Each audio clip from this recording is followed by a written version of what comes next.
50வது படம். ஒரு 5 மகாராணிகளாவது மகாராஜுக்கு இருக்கணும்ல.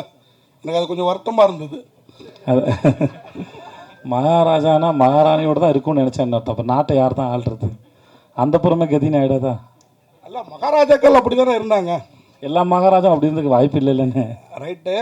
இப்போ 50வது படத்துலேயே அந்த காலத்து மகாராஜா, 75வது 100வது படத்தில் முதல்வர், பிரதமர், கவர்னர், ஜனாதிபதி. அதாவது மகாராஜ் கீழே தான் பதவி. நீங்கள் சொல்கிறது வந்து அது கீழே போயிடுதுல இல்லையா? இல்லை, இந்த காலத்துக்கு. இந்த காலத்துக்கு அண்ணே மகாராஜாங்கிறது அப்படி யோசிச்சு வைக்கல. எனக்கு இந்த படத்துக்கு மகாராஜான் வச்சதே வந்து ஒரு சாமானிய அவன் முடித்திருத்தும் தொழிலாளி, அவனுக்கு மகாராஜான் பேர் வச்சு அவனை அந்த அந்த சீட்டை சிம்மாசனம் ஆக்கினது இருக்குல்ல, அது நான் ரொம்ப ரசிக்கிறேன். ஸோ அதனால் டைட்டில் வந்து 50வது படம் அப்படி இருக்குன்னு நினச்சி வைக்கவே இல்லை. அது அமைஞ்சு போச்சு. தயாரிப்பாளரும் சுதன் சார் இருக்குன்னு நாங்கள் நினைக்கல, இயக்குனர் இருக்குன்னு நினைக்கல, அது அமைஞ்சு போச்சு. ஸோ அது வந்து ஒரு இதுவாகிடுச்சுன்னு வச்சுக்கோங்க. இந்த மகாராஜா டைட்டில் ஓகே, ஸ்ட்ராங்காக எதாக வேணும்னு ஃபிக்ஸ் பண்ணது எங்கள் ப்ரொடியூசர். ஒரு ரேண்டமாக எழுதும்போது மகாராஜான்னு சொல்லும்போது இது வச்சுக்கலான்னு சொன்னார். இல்லை யோசிக்கலான்னு ஒரு 3 நாள் இல்லை இதுதான் வேணும் அப்படின்னு சொல்லி ஸ்ட்ராங்காக இது பண்ணது எங்கள் ப்ரொடியூசர் சுதன் சார். பிரேச்சத்தன் சார் தேடுறீங்களோ? மேடையில் ஒரு மாதிரி சொன்னீங்க, ஃபோன் எடுக்க மாட்டேங்கிறாருன்ட்டு. இல்லை அவர் அதையும் மறுத்து பேசல. அவர் ஃபோன் எடுக்கலைங்கிறது உண்மை தான். அவர் காசு கொடுத்து படம் எடுக்க சொன்னாருங்கிறது உண்மை தான். எல்லாம் உண்மையை சொல்லிட்டாப்புல. முக்கியமாக அவருக்கு நிஜமாக நித்தினுக்கு வந்து இன்னும் பேசவோ மறைச்சி பேசவோ தெரியல. நான் சொன்னேன், கொஞ்ச நாள் பழகிடும்டா, இன்டர்வியூலாம் பார்த்து கற்றுக்கூடா, மற்றவங்க இப்படிலாம் பேசணும்னு பார்த்து கற்றுக்கோன்னு சொல்லியிருக்கேன். அப்புறம் சார், விஜய் சேதுபதி சார், அப்புறம் நீங்கள் காது எல்லார் காதையும் நீங்கள் இருக்கிறீங்க, ஆனால் உங்கள் காதில் கட்டுப்போட்டே இருக்குது அந்த ட்ரெய்லரில். ஆமாம் சார். அதுதான் சார் படம். நீங்கள் பார்த்துட்டு சொல்லுங்கள் சார். ஆனால் என்கிட்ட சொல்லுங்கள் சார், மக்கள்கிட்ட சொல்லாதீங்க சார் ப்ளீஸ். விஜய் சேதுபதி ஒரு நிமிஷம் சார். சொல்லுங்கள் சார்.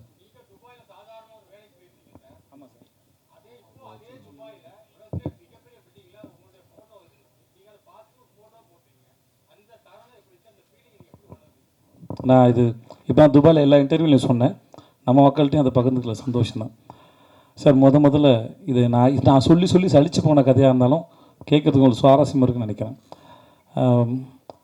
சார். இங்கே ஒரு கம்பெனியில் அக்கௌண்டண்ட்டாக வேலை பார்த்துனேன் சார். அது பேர் GKS enterprises, cement company sir. மாதம் 3500 சம்பளம் சார். இன்னொரு ஃப்ரெண்டு சொல்லி ஹீரோ ஸ்டார்னு ஒரு கம்பெனி இருக்குது, அங்கே துபாயில் வேலை கேட்குறாங்க, அங்கே 12,000 சம்பளம்னு சொன்னாங்க, 1000 திர்ஹாம் சேலரி. என்கிட்ட அப்போ பாஸ்போர்ட் இல்லை. நான் வந்து பாஸ்போர்ட் எடுக்கிறதுக்காக அப்ளை பண்ணியிருந்தேன். டைம் ஆகிடும், எனக்கு சீக்கிரம் போகணும், 10 நாளில் ஊருக்கு போகணுன்னு சொல்லிட்டாங்க சார். அப்போ வந்து நானே என்னோடய degree certificate, ration card, contract certificate எல்லாத்தையும் எடுத்துகிட்டு நேராக கமிஷன் ஆஃபீஸ் போய்ட்டேன். அங்கே ஒரு நல்ல மனுஷன் இருந்தார். எனக்கு யாரையும் எதிர்பார்க்கல, ஏன்னா ஏரியாவில் கவுன்சிலர் பார்க்கணுன்னு சொன்னாங்க, காசு கொடுக்கணும்னு சொன்னாங்க. கையில் சுத்தமாக காசு கிடையாது, எனக்கு எதுவும் தெரியாது. அப்போ நான் இருந்த ஏரியா ஓகே. அப்போது நான் நேராக எதுக்கு எனக்கு யாரும் தெரியாது போது நான் நேராக கமிஷன் ஆஃபீஸ் போயிட்டேன். அங்கே போய் இந்த டிபார்ட்மெண்ட் கேட்டு உள்ளே இருந்தது ஒரு நல்ல மனுஷன் இருந்தார். அவர்கிட்ட இதெல்லாம் காமிச்சு, சார் குடும்ப சூழல்னால வேலைக்கு போகிறேன், எனக்கு இந்த மாதிரி கேட்குறாங்க சார், சீக்கிரம் போனோம் சார்னு. நல்ல நேரம் அவர் எடுத்தார் பாஸ்போர்ட். அந்த பாஸ்போர்ட் அப்ளிகேஷன் இவ்வளோ வந்திருந்தது சார். அதை எடுத்து என்னோடய அப்ளிகேஷன் எடுத்து, தம்பி நீங்கள் நாளைக்கு காலைல போயிடுங்க உங்கள் ஏரியா போலீஸ் ஸ்டேஷனுக்கு. ஏரியா போலீஸ் ஸ்டேஷன் போனேன். அவர் வந்து என்னை கேட்டார், உங்களுக்கு கமிஷன் ஆஃபீஸில் ஆள் தெரியுமான்னு. எனக்கு யாரும் தெரியாது, ஆனால் எனக்காக அவர் சொல்லியிருக்காரு. பாஸ்போர்ட் கிடச்சிது, வாங்கிட்டு ஊருக்கு போனேன். ஒரு கவர் கொடுத்துருந்தாங்க. அந்த கவரை பார்த்து பட்டேல்னு ஒரு தாத்தா வருவார், அவர் கூட்டிகிட்டு போகிறேன்னு சொல்லிட்டாங்க. அவருக்கு 75 வயசு, எனக்கு 20 வயசு. அப்போது அவர் வந்து என்ன 21 வயசு எனக்கு. அவர் வந்தார், விஜய் அப்படின்னாப்புல கூப்பிட்டு போனால். வெளியே வந்தால் பாலைவனத்தில் மழை பெய்யுது. நம்ம துபாயில் பெரிய ஆளாக போகிறோம்டா அப்படின்னு நினச்சி கனவுகளோடு நான் போகிறேன். அங்கேருந்து ஒரு 15-20 நிமிஷம் என்னோடய ரூமு. அது மாதிரி ஒரு 6க்கு 3 பெட் ஒன்று கொடுத்து அங்கே கொடுத்துட்டாங்க. அப்புறம் முடித்தோடனே என்னை நேராக கோயிலுக்கு கூப்பிட்டு போனாங்க. சரி, கோயிலுக்கும் போயிட்டோம், கன்ஃபார்ம் ஆகிடுச்சு நான் பெரிய ஆள் ஆகிறதுன்னு சொல்லிட்டு சாமி பார்த்து அப்புறமா என்னோடய ஆஃபீஸ் போனேன், முதலாளியை பார்த்தேன். ஸோ இப்படி அப்புறம் ஆனால் நான் நினச்ச அளவுக்கு வாழ்க்கை மாறலை. அது ஓரளவுக்கு குடும்ப வறுமைக்கு சூழலுக்கு அது வசதியாக இருந்தது. நான் சம்பாரித்து போனோம். மாதம் 10,000 அனுப்பிட்டு இருந்தேன் நான்.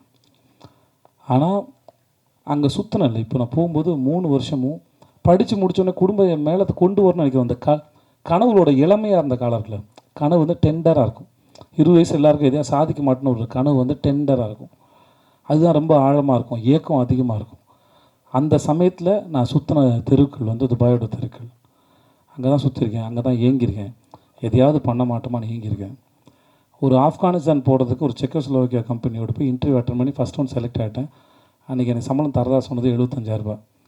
கிடச்சிருந்தா அங்கே தான் போயிருப்பேன் நான். என்னோட அதிகம் படித்தவங்களுக்கு அடுத்த ரவுண்டில் நான் ஃபெயிலியர் ஆகிட்டேன், எனக்கு அது கிடைக்கல. ஸோ இப்போ அதுக்கப்புறம் திரும்பி வந்து பல வருஷம் கழித்து அந்த இடத்துல இப்படி பார்க்கும்போது நான் அதை எதையுமே பார்க்கல. நான் அங்கே ஏக்கத்தோடு சுற்றின, அங்கே ஒரு வெண்டிங் மிஷின் இருக்கும், அந்த காசு போட்டால் தம்ஸ்அப் அந்த கூல்ட்ரிங்க்ஸ் வரலாம், அது வெண்டிங் மிஷின் இருக்கும். ஒரு திராம் வச்சு இதை செலவு பண்ணலாமான்னு வேணாமான்னு யோசிச்சுட்ருக்கேன். ஏன்னா அங்கே இருந்து என்ன மாதிரி பல பேரோட நிலைமை அதுதான்.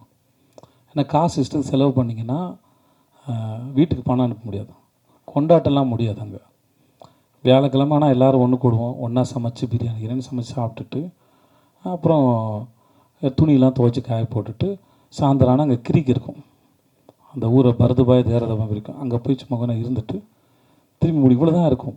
ரூமை சுத்தம் பண்ணுறதும் பாத்ரூம் கழுவுறதும் சமைக்கிறதும் இவ்வளோ தான் வாழ்க்கை. அது இதை தாண்டி கனவு காண கூட நேரம் இருக்காது. ஸோ அந்த ஞாபகங்கள் தான் வந்துட்டு இருந்தது ஒழிய எனக்கு இது தெரியவே இல்லை.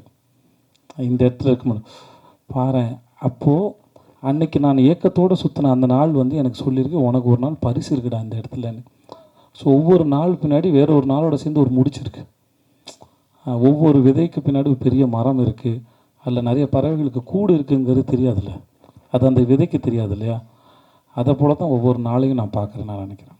சேதுண்ணா, ஆக்சுவலாக நடுவில் வந்து நீங்கள் வந்து ஹீரோவாக இருக்கும்போது மாசாக வந்து எல்லாத்தையும் பண்ணிகிட்டே இருந்தீங்க.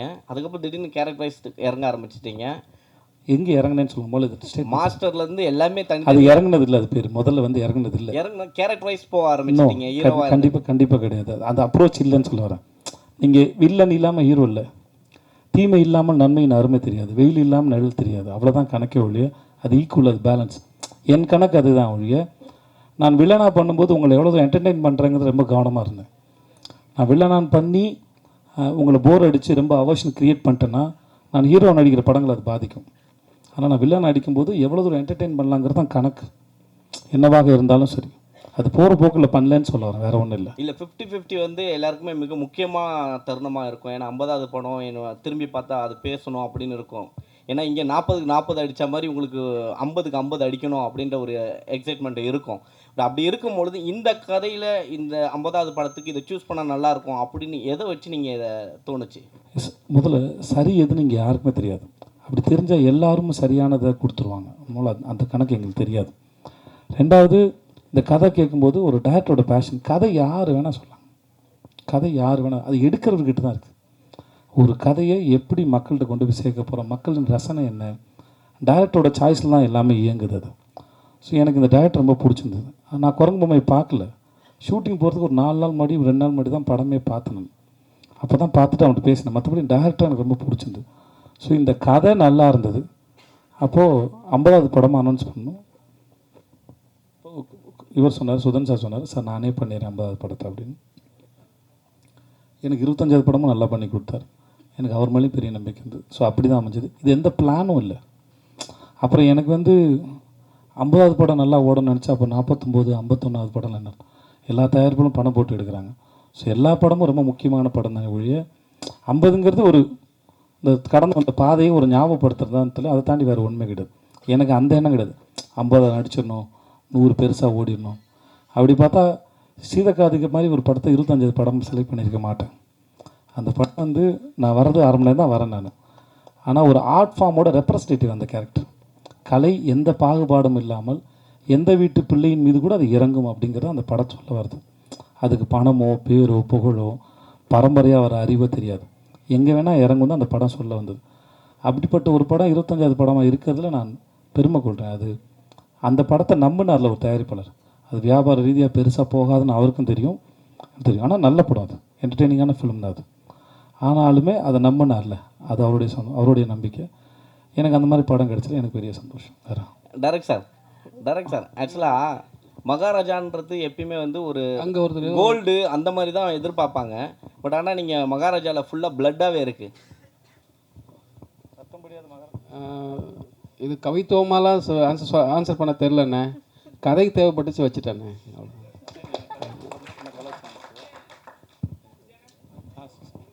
சொல்லுங்கண்ணே.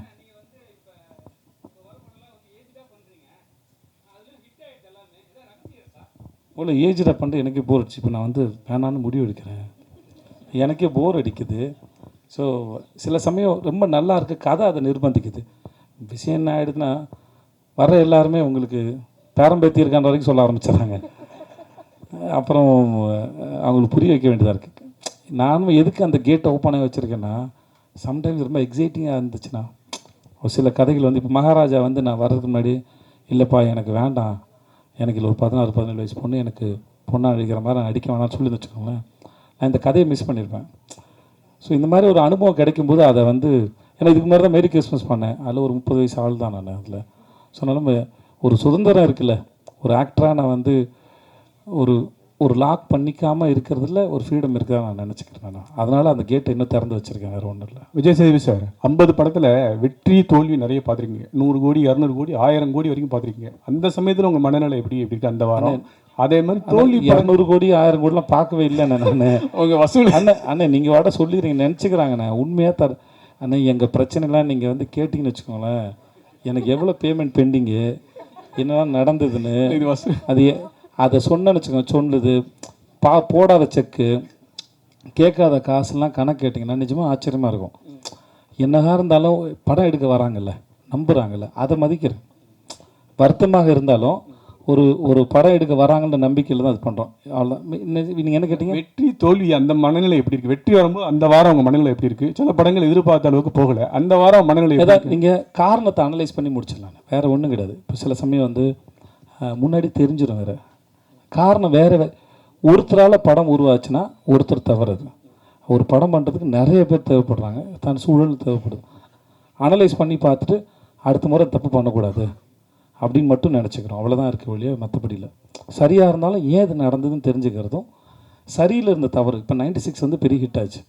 அன்றைக்கி நைட்டு வந்து பிரேம் சார் நான் ஃபோன் பண்ணேன், எல்லோரும் என்னை பாராட்டினாங்க. ஆனால் 11 மணி இருக்கு நான் பேசினேன், சார் நான் எங்கெல்லாம் கேரக்டர் விட்டு வெளியே போகணும் தான் நீங்கள் நினைக்கிறீங்க சார். அவரும் ஒரு 5 இடம் சொன்னார். அது தெரிஞ்சுக்கிறது தான். அது ஒன்று வெற்றி அடைஞ்ச உடனே அது எல்லாம் சரி அப்படின்னு நான் நம்புறதில்லை ஜெனரலாக, அது நல்லதும் இல்லை. வெற்றியும் தோல்வியும் காரணத்தை ஆராய்ந்து பார்ப்பது சிறப்பதுன்னு நான் நினைக்கிறேன். ஸோ அவ்வளோதான், வேறு ஒன்றும் இல்லை சார். புதுப்பேட்டையில் தொடங்கி மகாராஜா 50 படங்கள் முடிச்சிட்டிங்க. தயாரிப்பாளர், ஸ்கிரிப்ட் ரைட்டர், டிஸ்ட்ரிபியூட்டர் எல்லாமே பண்ணிட்டீங்க. நான் டிஸ்ட்ரிபியூஷன் பண்ணல சார். இல்லை, மேற்கு தொடர்ச்சி மலை வழங்கின நான் ப்ரொடியூஸ் பண்ணேன், தயாரிப்பாளர். சரி, ஓகே. இப்போ டைரக்டர் விஜய் சேதுபதியை எப்போ பார்க்க போகிறோம்? நிஜமாக ரொம்ப ஆசை இருக்குது, உண்மையாக வேறு மாற்றுக்கருத்தில் ஆசை இருக்குது. இன்னும் கொஞ்சம் பயம் இருக்குது, ஏன்னா அது சாதாரணமான வேலை இல்லை. இது ஒரு நாள் புரியும் போது நான் ட்ரை பண்ணி பார்த்துருவேன். ஆனால் ரொம்ப ஆசை இருக்குது எனக்கும் வந்து கதை சொல்ல தெரியணும், அது அந்த அந்த ஃப்ரேமுக்குள்ளே கதை சொல்ல தெரியணும், அந்த அறிவு வரணும். சேகரிக்கிறேன், புரியும் போது நான் வந்துடுறேன். அறிவு என்பது ஒரு கர்ப்பத்தை போன்றது, என்னைக்கா ஒரு நாள் டெலிவரி ஆகிடும், அது கம்ப்ளீட் ஆச்சு நான் நினைக்கிறேன். சார் ஹலோ ஐயா, இந்த 50 படத்தில் இந்த ஓடிடியில் பண்ணியிருக்கீங்கள நடுப்புற, அதுவும் சேர்ந்துருக்கா அதில்? எனக்கு எது ஓடிடியில் வந்ததுன்னு தெரியல. ராஜு அனபில் ஆமாம் தெரியல, கணக்கு இல்லை, கணக்கு எதுலாம் சேர்த்து போட்டாங்கன்னு தெரியல. அதான் இல்லை, எனக்கு கெஸ்ட் ரோல்லாம் எடுக்கல, என்னென்ன கணக்கு வச்சுருக்காங்கன்னு தெரியல. அனபிள் சேர்த்து தான் நான் சேர்ந்துருக்கும் தான் நான் நினைக்கிறேன், தெரியல. பட் ஆனால் கணக்கு ஆளுங்க போடும்போது அது சேர்ந்தா இருக்கா? ஆமாம், சில கெஸ்ட் ரோல்லாம் சேர்க்கல நாங்கள். ஓகே ஓகே, இந்த ஒரு நிமிஷம்.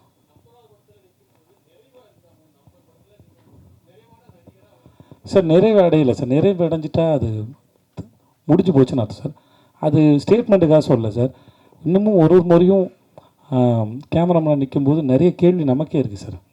அது சில சமயம் படம் நடித்து முடிச்சதுக்கப்புறம் இப்போ நம்ம டிஜிட்டல் இருக்கிறதுனால சார், ஃபிலிம் இல்லை சார், அதனால் வந்து சில சமயம் வேறு ஆங்கிள் அப்ரோச் பண்ணலாம், கேட்கலாம் முடியுது.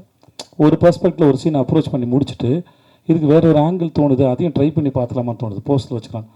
மேரி கிறிஸ்மஸ் எனக்கு அந்த மாதிரி நிறைய அனுபவம் இருந்தது. நான் ஸ்ரீராம் சாரோட நடிக்கும்போது ஒரு 4-5 சீனுக்கு ஒரு 2-3 வேரியேஷன்ஸில் நடித்தோம் நாங்கள். ஸ்ரீராம் சார் எப்படின்னா அவர் ரொம்ப ஓப்பனாக இருப்பார். அதனால் விஜய் எனக்கு நீங்கள் பண்ணிவிடுங்க, இது நல்லாயிருக்கு, அதையும் பண்ணிவிடுங்க, நல்லாயிருக்கு, நான் எடிட்டிங் டிசைட் பண்ணிக்கிறேன்னு சொல்லுவார் அவர். ஸோ அந்த மாதிரிலாம் நிறையா இதெல்லாம் கிடைக்கும். ஸோ எவ்வளோ கலை என்பது அதான், எவ்வளோ தேடினாலும் எவ்வளோ தோணினாலும் அது அது அது அமிர்தம், அது வந்துக்கிட்டே தான் இருக்கும், அது வந்து குறையாது. ஸோ அதனால் அந்த எக்ஸ்பீரியன்ஸ் தான் ரொம்ப அழகு. ஒரு ஸ்டேஜுக்கு மேலே தன்னிறைவு அடையதில் இல்லைன்னு நினைக்கிறேன் ஆர்ட் ஃபார்ம் பொறுத்த வரைக்கும். அதை நீங்கள் எக்ஸ்பீரியன்ஸ் மட்டும் தான் உங்களை வந்து என்ஹான்ஸ் பண்ணும், இல்லை என்கரேஜ் பண்ணும், இல்லை அதை வாழ்கிறத சுவையை வந்து ரசிக்க வைக்கும் நான் நினைக்கிறேன். விஜய் சேவி சார், நீங்கள் நடித்த 50 படத்தில் தனிப்பட்ட முறையில் பிடிச்சிங்கன்னா கடைசி விவசாயி, எனக்கு ஆண்டவன் கட்டளை, சூப்பர் டீலக்ஸ், அந்த மாதிரி நீங்கள் ரொம்ப ரசித்து பண்ண படம் என்ன படம்? ரொம்ப கஷ்டப்பட்டு மன ரீதியாக உடல் ரீதியாக பண்ண படம் என்ன படம்? நீங்கள் சொன்ன படம் கடைசி விவசாயம் இருக்குல்ல சார், ரொம்ப கஷ்டம் சார். அது ஸ்பிரிச்சுவல் வந்து உணர்றது இல்லையா சார், அதுக்கு பெரும் காலம் எடுக்கும். அது ரொம்ப கஷ்டப்பட்டேன், அதை தொடுறதுக்கு ரொம்ப கஷ்டப்பட்டேன். அதை நான் வந்து ஸ்பிரிச்சுவாலிட்டி வந்து அவ்வளோ சாதாரண விஷயம் நான் நினைக்கிறேன். நான் எல்லாத்தையும் சரண்டர் பண்ணி அப்படியே ஏற்றுக்கிற ஒரு தன்மை வரணும். அது எனக்கு இன்னும் வாழ்க்கையில் வரல. ஆனால் அது பெர்ஃபார்ம் பண்ணும்போது அது ஃபேக்காக பண்ணிடக்கூடாது, ரொம்ப மெனக்கேட்டேன். ஓரளவு நான் தொட்டான்னு நினைக்கிறேன். அது பண்ணும்போது எனக்கு எப்படின்னா, அங்கே மக்கள் வந்து என்னை நம்பினாங்க. நான் விபூதி இங்கே வச்சுருந்தேன், அந்த சுருக்கு பையிலேருந்து அடிச்சேன்னா கையில் விபூதி வந்துடும், உள்ளே கை விடுது, இப்படி அடித்தாலே வந்துடும். வரிசையில் நின்று என்ன வர வேணும்னு கேட்பேன். மழை பெய்யும், காடு நல்லாயிருக்கும் போங்க, அடுத்து என் புள்ள நல்லா படிக்கும் போ அப்படின்னு எல்லோரும் விபூதி பூசிவேன் நான். அது நான் வந்து மனசார தான் நான் அதை செஞ்சேன். நான் அந்த கதாபாத்திரம் ரொம்ப ரசித்தேன். நான் எழுதுனத மணிகண்டன் கேட்டேன், எப்படி தலைவர் இதை எழுதுனீங்க அப்படின்னு. ஸோ அது ரொம்ப கஷ்டமானது. சூப்பர் டீலர்ஸும் சாதாரணமான விஷயம் இல்லை. அது குமாரராஜான்னு அந்த ஒரு மாபெரும் அந்த டைரக்டர் இல்லாட்டி அந்த மாதிரி கதையை வேறு யாரும் நம்பி நான் போயிருப்பேனான்னு கூட எனக்கு தெரியாது. ஏன்னா அந்த படம் நான் என்ன நம்பி போகவே இல்லை. பாலகுமார் ரொம்ப கஷ்டப்பட்டிருக்கேன். நிறைய படம் இருக்குது.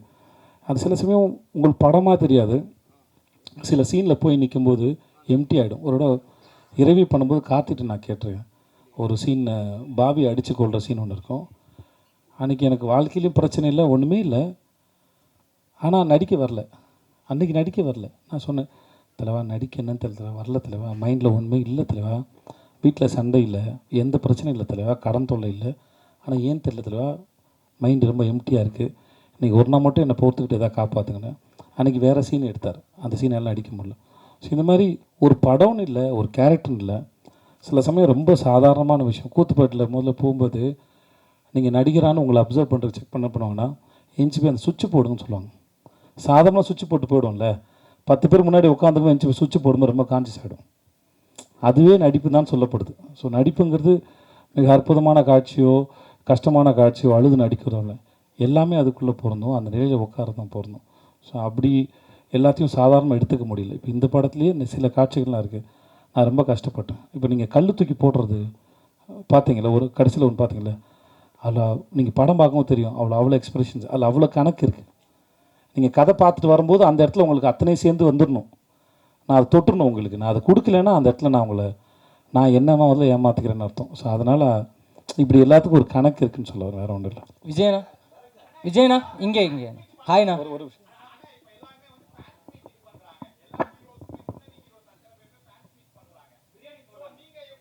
யார், நாகராஜா? ஓகே. ஏண்டா இவ்வளோ டெய்லர் போட்டு இவ்வளோ பேசியிருக்கேன் தம்பி. நான் முன்னாடி பண்ணிகிட்டு இருந்தேன்டா, 2013, 14, 15 பண்ணிகிட்டு இருந்தேன் நினைக்கிறேன். அப்போது எனக்கு வந்து ஒரு ஸ்டேஜில் பயம் வந்துருச்சு, ரொம்ப தூரம் வராங்க, யாருக்காவது அடி போட்டுரும் பயம் வந்துச்சு. அதனால் ஒரு ஸ்டேஜில் நிப்பாட்டிட்டேன் நான். எல்லோரும் வேறு ஊர்லேருந்து வராங்களா, வேனில் வராங்க, இதுக்காக மற்றவங்க யாருக்கும் அக்கறை இல்லை அப்படி சொல்லி தயவுசெஞ்சு அப்படி எடுத்துக்காதீங்க. என்னுடைய சொந்த பயம் அது. அதனால தான் ஆடியோ லான்ச்சிங்க யாரையும் கூப்பிட்றதில்ல, அங்கேருந்து பாருங்கள் போதுமானதான்னு இருக்கும், அந்த மாதிரி ஒரு காரணம்.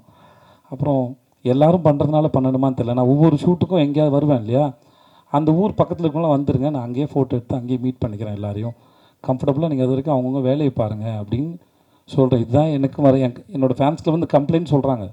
நீ கேட்குற அதையே எனக்கும் என் ஃபேன்ஸ் கேட்குறாங்க, எதுக்கு எங்களை மீட் பண்ண மாட்டேங்கிறாரு மற்றவங்கள மாதிரி இல்லை. நான் மீட் பண்ணுறேன், அங்கே வரும்போது மீட் பண்ணிக்கிறேன், இதுக்கும் தனியாக இப்படி ஒன்று பண்ணணுமான்னு ஒரு கேள்வி இருக்குது, அதனால் பண்ணுறதில்ல, வேறு எந்த ரீசனும் இல்லை. ஹாய்ண்ணா. விஜயண்ணா இங்கே ஒரே ஒரு கொஸ்டின்.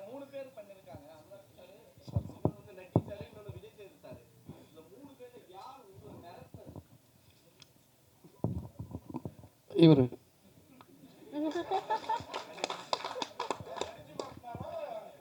விஜயண்ணா ரெண்டும் பண்ணார். விஜயண்ணா அனுராக் சார். ஆக்சுவலி இவர் தான் சார் மிரட்டினாப்ல பாருங்கள், மிரட்டினா அனுராக் சார். ஆனால் அனுராக் சார் அவர் எப்படிப்பட்ட டேரக்டர் நீங்கள் பார்த்துருப்பீங்க, அவர் கூட வேலை பண்ணணும்னு நினச்சிருப்பீங்க. இப்போ அவர் எப்படிப்பட்ட ஆக்டருங்கிறதும் உங்களுக்கு தெரிஞ்சிருக்கு, சூப்பரான ஆக்டருங்க. அவர் கூட நீங்கள் கதை பண்ணணும்னு ஏதாவது டிஸ்கஸ் பண்ணியிருக்கீங்களாண்ணா அவர் டைரக்ஷனில்? நானே கேட்டேன். நான் மும்பையில் ஒரு ஃபங்க்ஷன் இப்போ பார்ட்டியில் ஒன்று மீட் பண்ணோம். அப்போ அவர் படம் கென்னடின்னு ஒரு படம் இருக்குது, பார்க்க வரியான்னு எனக்கு கேட்டார். என்னை முதல்ல ஹிந்தி படத்துக்கு அப்ரோச் பண்ணது அவர் தான் 2016. வாசன் பாலன் ஒரு டேரக்டரோடதுக்காக. அப்போது படம் காமிச்சார். நானும் இன்னொரு ப்ரெஸ்ஸில் அவருக்கு ஒரு நண்பர் இருந்திருக்காரு, ரிப்போர்ட்டர். அவரும் நானும் தான் படம் பார்த்தோம். முடிச்சுட்டு 3 பேரும் பேசிட்டு இருந்தோம். அப்போ எனக்கு அந்த படத்தை பற்றின ஒப்பீனியன் சொன்னேன். அது அவருக்கு பிடிச்சிருந்தது. அந்த படத்தில் வந்து கான்ஸில் ஸ்க்ரீன் பண்ணும்போது எனக்கும் தேங்க்ஸ் கார்டு போட்டிருந்தார். இந்த படத்துக்கு நான் அப்ரோச் பண்ணோன்னே வந்து எனக்காக பண்ணி கொடுத்தாரு. கதை கேட்கும் போது ஓகே சொல்லிட்டார் இல்லையா, எனக்காக வந்து பண்ணி கொடுத்தாரு. நடிச்சிட்டு இருக்கும்போது ஒரு சீனில் வந்து அவருக்கு ஷோல்டர் வந்து அடிபட்டு ஒரு மாதிரி அவ்வளோ பெருசாக நவத்த முடியல. அப்போது நாங்களாம் வருத்தப்படும் போது அவர் சொன்னார், நல்லவில் எனக்கு ஷோல்டர் இதுவாகி வலியாச்சு, அதனால் இந்த கை யூஸ் பண்ண முடியல, அது ஷாட்டுக்கு ரொம்ப நல்லா இருக்குனாரு. அதனுடைய ஒரு டைரக்டராக இருந்தபோது மித்தியில் கொஞ்சம் பயந்தான், கம்யூனிகேஷன் கேப் இருந்தது. எனக்கு ஓரளவு ஹிந்தி தெரிஞ்சனால பேசி நான் அந்த கொஞ்சம் உதவி பண்ணியிருந்தேன். ஆனால் ஒரு டைரக்டராக இருந்தாலும் அவரும் பெரிய டைரக்டரு, அவர் எக்ஸலண்ட்டான டைரக்டரு. அவருக்கு எப்படி சொல்கிறேன்னு ஒரு நாள் ஒரு நாள் தாங்கியிருப்பேடா, அவன் ஒரு நாள் தாங்கியிருப்பான்.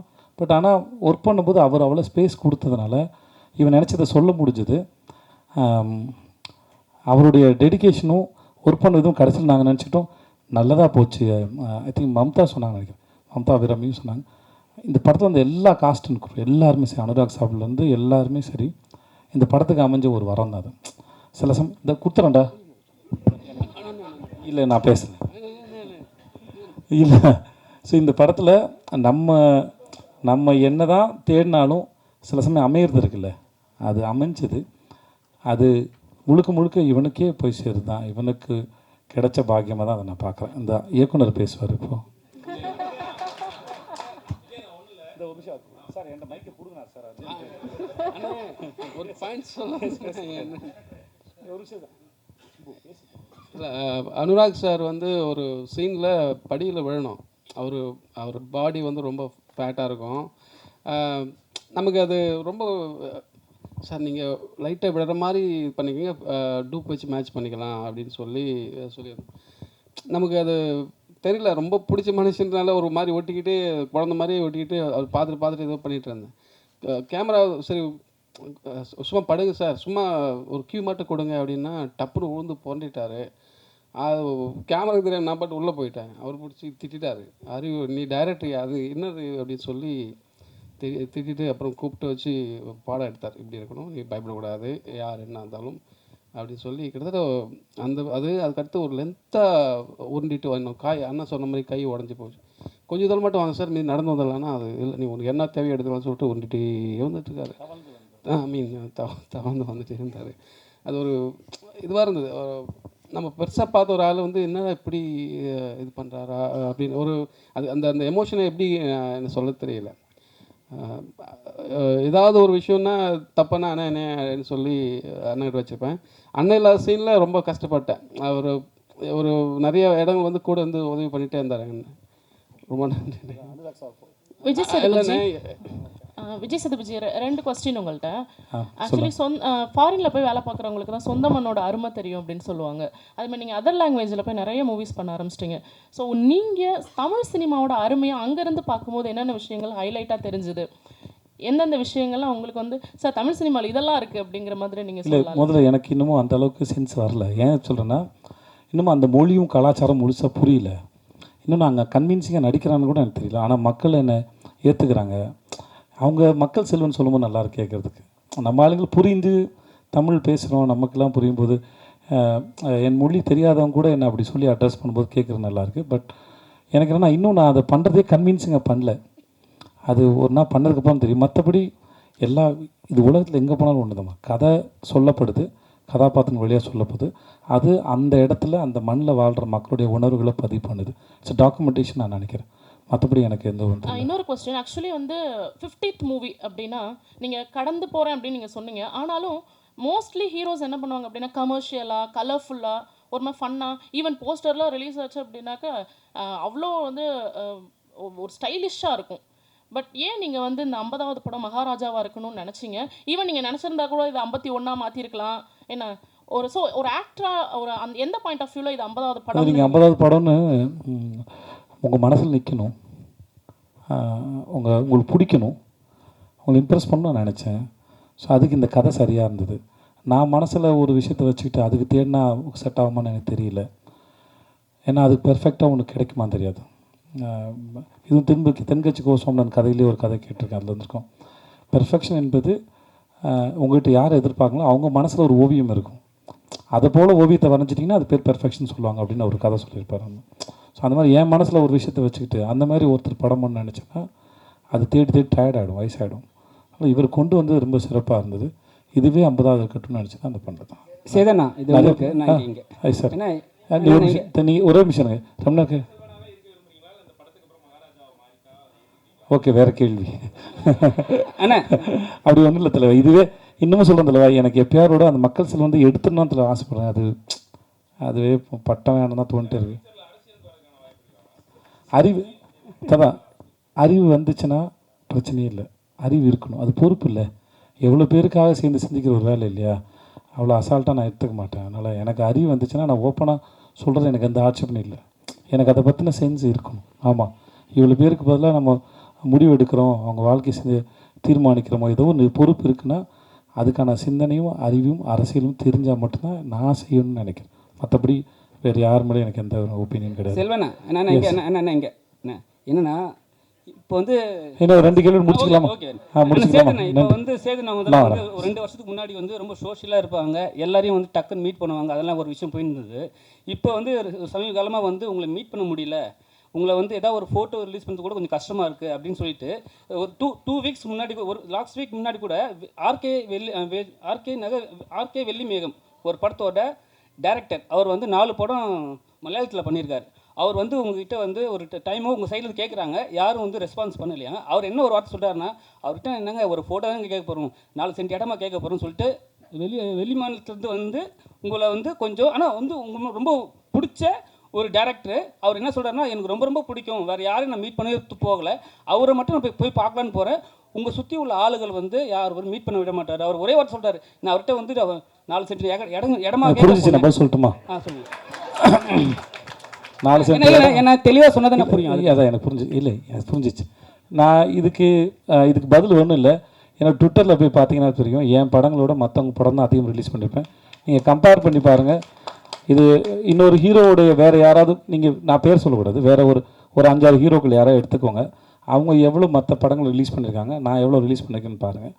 அப்புறம் ஒரு ஸ்டேஜுக்கு மேலே சொல்லுவாங்க, நான் வர எல்லாத்தையும் பண்ணிகிட்டு இருந்தேன், சிலது வந்து நல்லா இல்லாததையும் பண்ணிகிட்டு இருந்தேன். அப்போ சில பேர் கம்ப்ளைண்ட் பண்ணாங்க, நீங்கள் பண்ணாதீங்க, அதை நம்புகிறோம் நாங்கள் அப்படின்னு சொன்னாங்க. அதனால் ஓரளவு எங்களுக்கு பிடிச்சதை பண்ணிகிட்ருப்போம். 2வது அண்ட் 3வது, இவங்க சொன்னோன்னே மீட் பண்ண முடியாத சூழல் எல்லாருக்கும் இருக்கும்ல. நான் ஊரில் இருந்துருக்க மாட்டேன், வெளியே போயிருப்பேன், ஏதாவது ஒன்று இருக்கும் இல்லையா.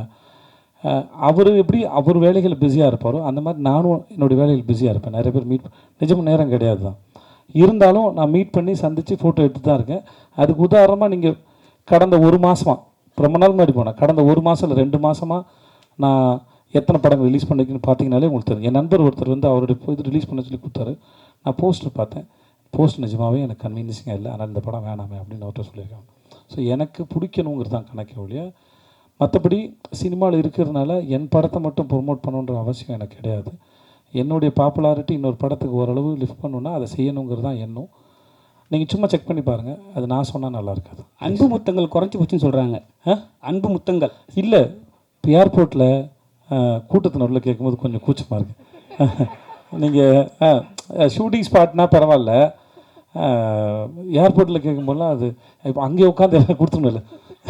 அங்கே எல்லோரும் நிறைய பேர் போயிட்டுருக்காங்க, வேறு மொழி பேசுகிறவங்க, என்னடா அவன் எல்லாருமே கிஸ் வச்சுன்னு நீங்கள் மாட்டாங்களா, அது தவிர வேறு ஒன்றுமே இல்லை. சேதனா ஒன்றும் இல்லை. ஆக்சுவலி நான் வந்து ஒரு 2K கேட்டேன். ஸோ எங்களை மாதிரி இருக்கிற எல்லாருக்குமே ஒரு சின்ன ஆசை, அதை நான் உங்ககிட்ட கேட்கணும் அப்படின்னு ஆசைப்பட்றேன். ஸோ இதற்குத்தானே ஆசைப்பட்டாய் பாலகுமாரா, நடுவில் கொஞ்சம் பக்கத்துக்கான அந்த மாதிரி படங்கள்லாம் இப்போது நாங்கள் எல்லாருமே பயங்கரமாக எக்ஸ்பீரியன்ஸ் பண்ணுறோம், ரொம்ப பிடிச்சிருக்கு. ஸோ ரீசெண்டாக அந்த மீம் பேஜஸில் நீங்கள் பார்த்துருப்பீங்கன்னு நினைக்கிறேன், அந்த சாங்ஸ் எல்லாம் ரெகுலராக போட்டுட்ருக்கேன். ஸோ அந்த மாதிரி படம் உங்ககிட்ட இருந்து எப்போ நான் எதிர்பார்க்கலாம் அடுத்து? எனக்கு இதற்கு தானே ஆசைப்பட்டாய மாதிரி எனக்கு ஏதாவது ஒரு படம் வேணும். இல்லை சார், நானும் எல்லாருக்குமே இல்லை, நானும் எதிர்பார்க்குறேன். இல்லை என்ன, நீங்கள் அந்த படம் நடிக்க ரொம்ப ஜாலியாக இருக்கும், இன்ஹிபிஷன்ஸே இருக்காது, நீங்கள் வந்து ஜாலியாக இருக்கும்.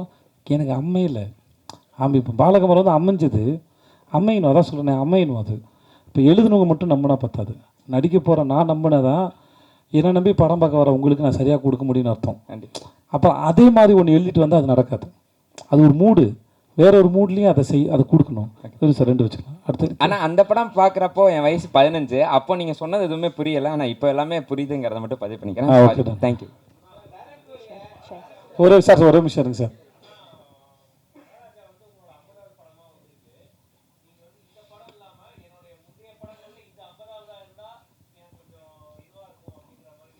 இல்லை அப்படி எதுவும் யோசிக்கலாம், நிஜமாக யோசிக்கலாம். எனக்கு அதாவது 50ங்கிறது உங்களுக்கு தான் ஜென்ரலாக நம்பர் தானே ஒழிய நானும் அதை பெருசாக கன்சிடர் பண்ணல. எல்லா படத்தோட வெற்றி முக்கியம். கடைசியாக முடிச்சுக்கலாம் சார். சார் ரொம்ப நேரம் அது கேளுங்க சார். ஒரே நிமிஷம் இவர் ரொம்ப நேரமாக ஒரு பெரிய மனுஷன் கேட்டே இருக்காப்புல சார், பதில் சொல்லிக்கிறேன், நீங்கள் கேளுங்க. மொத்தமாக வெள்ளை கலர் டை அடிச்சு வந்துருக்கீங்கன்னு நினைக்கிறேன், இல்லைண்ணே?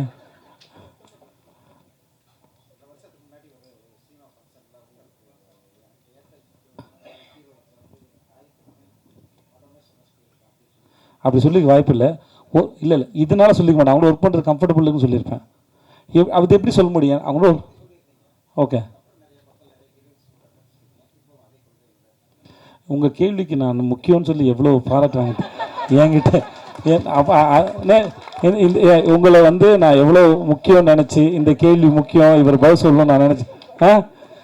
இது இதெல்லாம் நியாயமா? ஓகே, எல்லாரும் நான் சொல்கிறேன், என் கூட இப்போ மம்தாவாக இருக்கட்டும், அபிராமியாக இருக்கட்டும், இல்லை என் கூட ஒர்க் பண்ண அத்தனை பேரோடையும் நான் ரொம்ப ரொம்ப அழகான ஒரு அனுபவம் எனக்கு இருக்குது வேலை செஞ்சதில் அதனால் யாருக்கும் குறைச்சிட்டு இல்லை. ஸோ அந்த மாதிரி நினைப்பு எனக்கு கிடையாது. வேண்டாம் ஒரு விஷயம்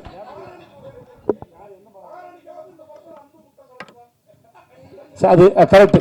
இதுக்கு இல்லை நீங்கள் படம் பாருங்கள், தெரியும் மகாராணி யார் இந்த படத்தில் உங்களுக்கு.